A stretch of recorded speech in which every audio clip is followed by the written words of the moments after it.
Hello guys, मेरा नाम आशुतोष है। आप सबका स्वागत है मेरे यूट्यूब चैनल पे। आज हम बात करेंगे स्टॉक मार्केट के बारे में और बहुत ही बिगिनर लेवल पे मैं बात करूँगा। स्टॉक मार्केट क्या है, कैसे ऑपरेट करते हैं, कैसे काम करते हैं। अगर आप थोड़ा-मोड़ा भी स्टॉक मार्केट के बारे में जानते हैं, तो ज़रूर सुने होंगे क्योंकि कंपनी के शेयर अचानक से बढ़ गए और कोई रातों-रात करोड़पति हो जाता है, तो कोई रातों-रात गरीब भी हो जाता है इसमें। आप लोगों ने ऐसा बहुत किस्से कहानियाँ सुने होंगे। तो इसी के साथ आप लोग को ले चलता हूँ मैं। असल में ये है क्या? स्टॉक मार्केट में जैसे सिंपल लैंग्वेज में अगर मैं आपको समझाऊँ, तो मान लो कोई भी एक कंपनी है लाइक रिलायंस हो गई, बजाज की कोई कंपनी हो गई, जो आप लोग नाम सुनोगे वही भी कंपनी नाम ले लूँगा। जैसे बजाज फाइनेंस हो गया, बजाज फिनसर्व हो गया, रिलायंस आप जान रहे हो मोटा भाई मतलब मुकेश अंबानी, सॉरी अनिल अंबानी बोल रहा हूँ, अनिल अंबानी तो दिवालिया हो गए हैं। आप लोग को शायद कहानी पता ही होगी उनकी, नहीं पता होगी तो बताना मैं कमेंट सेक्शन में, मैं आप लोग को ज़रूर सुनाऊँगा उनकी कहानी एक बार। तो बेसिकली है क्या देखो, कोई भी कंपनी है जैसे रिलायंस हो गई, बजाज हो गई, ज़ोमैटो हो गया, जो आजकल चल रहा है, सुज़लॉन हो गया, जो आजकल काफ़ी अच्छा रिटर्न दिया हुआ है, और एमआरएफ सबसे महँगा स्टॉक अपने इंडियन स्टॉक मार्केट का अगर आपसे कोई पूछे, by number, not by valuation. देखो वैल्यूएशन और बाय नंबर में ज़मीन आसमान का फ़र्क है। समझ रहे हो? जैसे मतलब अब मान लो कोई कंपनी है 100 करोड़ की और उसका शेयर प्राइस मान लो कभी भी कोई डिस्काउंट प्राइस में नहीं है, पर ज़बरदस्ती का लिख दिया गया है 1 लाख, ठीक है? और कोई कंपनी है 1000 करोड़ की, लेकिन उसमें इतने एडजस्टमेंट किए गए हैं, मतलब बोनस दिए गए हैं, स्प्लिट्स दिए गए हैं स्टॉक को, तब जाके वो 2000 पे या 2500 पे ट्रेड कर रहा है।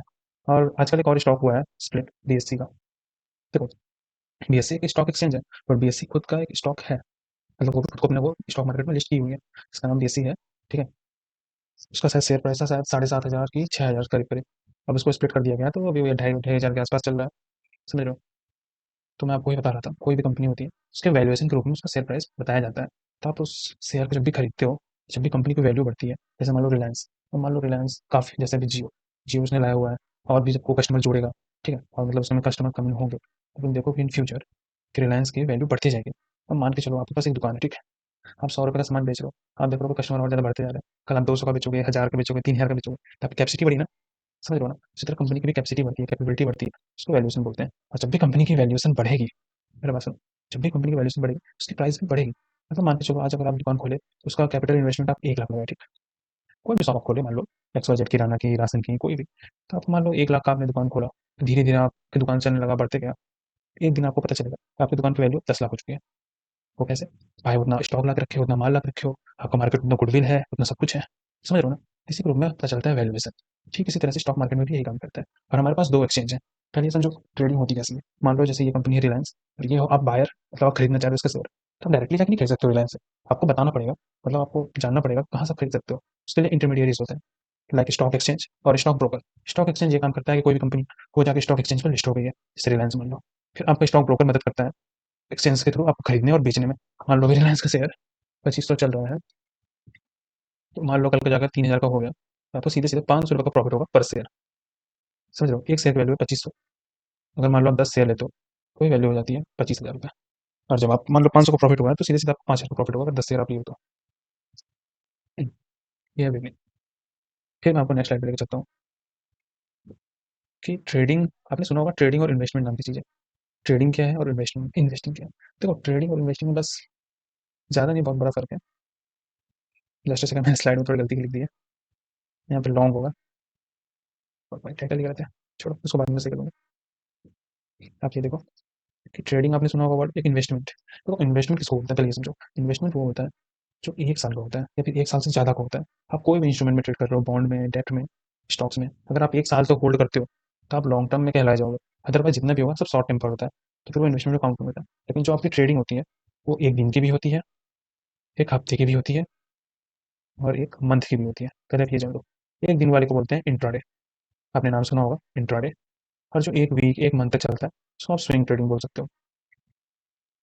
समझ लो, आप उसको सीधे-सीधे स्विंग ट्रेडिंग बोल सकते हो। और बाकी जो इन्वेस्टिंग होती है उसको तो मैंने आपको बता दी। और इन्वेस्टिंग की क्या फॉर्म है? जैसे मान लो आपने रिलायंस का शेयर खरीदा, अगर आप माल डिलीवरी को उठा रहे हो, ऑप्शन होता है, आप डिलीवरी को उठाना चाहते हो कि इंट्राडे को उठाना चाहते हो। अगर इंट्राडे को उठाओगे, मार्केट स्टार्ट होता है 9:15 से 3:30 तक। 3:30 के अंदर आपको बेचना ही होगा, अगर आप इंट्राडे को उठा रहे हो तो। बट अगर आप डिलीवरी को उठा रहे हो, ठीक, तो आप किसी भी कीमत पे आज तो नहीं बेच पाओगे, उसको कल ही बेच पाओगे, चाहे आपको कितना भी बड़ा लॉस हो। ये बात आप जान जाओ, समझे? ये होता है डिलीवरी और इंट्राडे का कॉन्सेप्ट। अब बात रही है अगर आपको इन्वेस्टमेंट करने हैं, तो आप किसमें-किसमें कर सकते हो। मैं आपको बताता हूँ आप इन्वेस्टमेंट किसमें-किसमें कर सकते हो अच्छे से। ये तो मैंने आपको बता ही दिया। इन्वेस्टमेंट आप म्यूचुअल फंड में ले सकते हो। देखो, जैसे जब आप इन्वेस्टमेंट करने जाओगे, 2-3 टाइप की चीज़ होती है। एक लार्ज कैप होता है, एक मिड कैप होता है, एक स्मॉल कैप होता है। स्मॉल कैप मतलब है नहीं, मिड कैप मतलब जो, अब मैं कोई कंपनी का एग्जांपल दूँ, लाइक ज़ोमैटो मान लो, वो भी मिड कैप है। और कोई कंपनी इरिडा हो गया, वो भी मिड कैप है। लार्ज कैप में आपका रिलायंस आ जाएगा, बजाज फाइनेंस आ जाएगा, यही सब है। इन सबको ब्लू चिप कंपनी भी बोलते हैं, आपने नाम सुने होंगे, ब्लू चिप। तो जब भी आप मतलब म्यूचुअल फंड में करने जाओ, तो आपको मतलब क्राइटेरिया रहेगा, आप स्मॉल कैप में करना चाहते हो, मिड कैप में करना चाहते हो, कि लार्ज कैप में करना चाहते हो। लेकिन जो पोटेंशियल रिटर्न रहते हैं ना, मिड कैप में रहते हैं जनरली। देखो स्मॉल कैप में मतलब या तो बन जाओगे या तो बर्बाद हो जाओगे, लेकिन 90% केसेस में लोग बर्बाद ही होते हैं। अब 10% का चांस लेना चाहते हो तो ले लो, वो आपकी मर्जी। जहाँ तक देखें भाई, स्मॉल कैप में सब बर्बाद ही होते हैं। मेरे हिसाब से आपको मिड कैप में करना ही चाहिए, ठीक है। बाकी जैसे आपकी इच्छा। तुम अगर कोई बिगनर बंदा है, तो मैं तो बोलूँगा भाई चुपचाप तुम म्यूचुअल फंड ले ले। कोई ज़रूरत नहीं है तेरे को मतलब जाके इतना रिसर्च करने की कि भाई आज रिलायंस ऊपर जाने वाला है तो क्या जाने वाला है। चुपचाप एक head hedge fund hedge fund manager बैठा हुआ है, वो चुपचाप तेरा देखेगा, मतलब वो जो भी म्यूचुअल फंड मैनेजर या हेज फंड मैनेजर जो भी बोलते हो, वो देखेगा मतलब क्या चल रहा है सीन, मतलब उनका एक फिक्स क्राइटेरिया रहता है कब लेना है कब नहीं लेना है। वो अपने हिसाब से देखते रहते हैं, अपने हिसाब से मैनेज करते रहते हैं, मतलब वो उसका हेडेक है, तेरा हेडेक नहीं है। मतलब अगर मार्केट ऊपर जाएगा तो तेरे को पोटेंशियल रिटर्न मिलेगा ही मिलेगा। फॉल हो रहा तो भाई जाहिर सी बात है नहीं मिलने वाला, ठीक है। और ईटीएफ, तुमने नाम सुने होंगे, निफ्टी 50, सेंसेक्स, बैंक निफ्टी, इन सब इंडेक्सेस के नाम सुने होंगे। तो ईटीएफ यही काम करता है कि आप डायरेक्ट निफ्टी 50 में आपको इन्वेस्ट करवा देगा। निफ्टी 50 में जो 50 कंपनियाँ हैं, डायरेक्ट जैसे निफ्टी मान लो आज 1% मूव किया, तो सेम टू सेम आपका 1% ईटीएफ में जब आप करोगे निफ्टी 50 20 का, तो सेम टू सेम 1% आपको मूव करेगा ही करेगा, ना कम ना ज़्यादा। समझ लो, अगर आप बैंक निफ्टी का लोगे तो भी, आप सेंसेक्स लोगे तो भी। बाय द वे सेंसेक्स में 30 कंपनियाँ ऐड हैं, निफ्टी 50 में 50। बैंक निफ्टी का कमेंट बताना कितनी कंपनीज है, ठीक है। और आप अगर आप बात करोगे ट्रेडिंग की, ट्रेडिंग का मैंने बताया इंट्राडे, एक दिन का गेम, आज खरीदो आज बेच दो, कहानी खत्म। स्विंग ट्रेडिंग भाई, एक हफ्ते एक महीने, जैसा आपको ट्रेंड दिखे उस हिसाब से कर लो।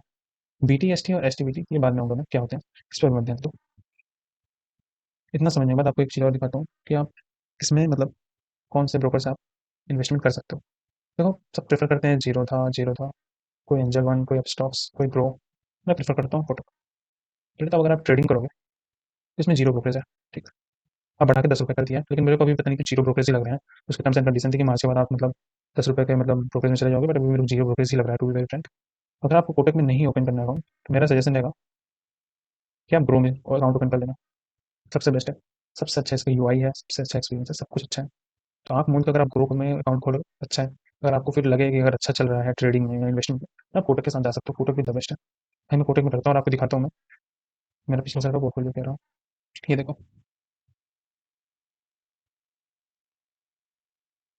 15,000, 3,000 टैक्सेस चार्जेस में कटे हैं, दिखाता हूँ कितने कटे हैं, देख लो। ब्रोकरेज कितना लगा मेरे को, 1 रुपये। समझ रहे हो, ब्रोकरेज लगा ही नहीं है भाई। ब्रोकरेज लगा रहता है ना तो ये जो 2,000 दिख रहे हैं ना भाई, 2 या 3,000 मैनेज हो जाते हैं। इतना ज़्यादा मैं ट्रेड करता हूँ मैं, सच बता रहा हूँ, स्कैल्पर हूँ। अभी तो बात चली थी बिगनिंग की, लेकिन दिखाना पड़ता है कि लोग भरोसा भी थोड़ा करें। सच में कमा रहा हूँ, देख लो। सितंबर से नवंबर में मेरा एक एग्जाम चल रहा था, तो मैंने उसमें कोई भी ट्रेड नहीं किया था, कोई भी लिटरली कोई ट्रेड नहीं किया था। उसका इम्पैक्ट दिसंबर तक रहता है। जैसा अगर आप कभी भी कुछ भी चलाना स्टार्ट करते हो, तो अगर आप बीच में छोड़ते हो ना भाई, तो फिर गायब ही रहते हो। उसका इम्पैक्ट आपको दिखता है अगले मंथ में। उसका इम्पैक्ट फिर देखो जनवरी में, गोल्डन मंथ रहा मेरे लिए तो फिलहाल। तो यही था गैस। अगर आपको अकाउंट ओपन करना है तो मैं तो सजेस्ट करूंगा आप कोटक में एक बार देख लो। कोटक में आपको नहीं समझ में आता तो ग्रो सबसे बेस्ट है। देखो इसमें ग्लीचेज होते रहते हैं, सब होते रहता है, लेकिन अगर आप जीरोधा के पीछे पड़ गए, पहले तो आपसे चार्जेस लेगा, एमसी चार्जेस लेगा, सब लेगा।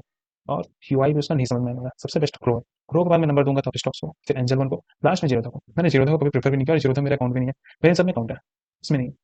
और मैं कोई भी रेफरल लिंक बेचने नहीं आया हूँ कि रेफरल लिंक के थ्रू मेरा अकाउंट खोल लो, ये कर लो वो कर लो, ऐसा कुछ भी सीन नहीं है। और मैंने तो इसमें भी अकाउंट बंद कर दिया, इसमें भी अकाउंट बंद कर दिया। ग्रो में चल रहा है क्योंकि एमसी जीरो है, इसमें चल रहा है क्योंकि एमसी जीरो है। बाकी आप लोग देख लो किसमें अकाउंट खोलना है। बाकी नेक्स्ट वीडियो गाइस रहेगी ट्रेडिंग पे, कॉल पुट के बारे में, कैसे क्या होता है, सीवीपी क्या होता है, फ्यूचर्स एंड ऑप्शंस क्या होता है, इतना बहुत ही बिगनिंग लेवल पे। चलो गाइस मिलते हैं नेक्स्ट वीडियो, थैंक यू।